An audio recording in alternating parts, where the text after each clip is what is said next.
बिल्कुल, मैंने कहा था कि जिंदगी के यादगार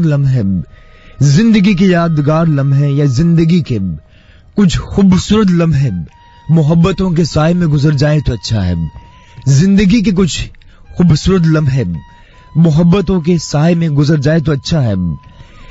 और इस फितना से कहा कि आधा आधा हम एक दूसरे को मिला दें, आधा हम एक दूसरे को मिला दें, आधा हम एक दूसरे को कबूल कर लें, आधा हम एक दूसरे को मिला लें, आधा हम एक दूसरे को कबूल कर लें, तो बन जाएगी एक जिंदगानी।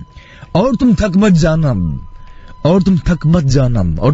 जाना, तुम हौसला रखो, वफा का सिलसिला रखो, तुम हौसला रखो, वफा का सिलसिला रखो, तुम हौसला रखो, वफा का सिलसिला रखो, मुकद्दर बन ही जाएगा। पर आहिस्ता आहिस्ता तुम बदल से गए, आहिस्ता तुम बदल से गए, पर गलती तो हमारी भी थी।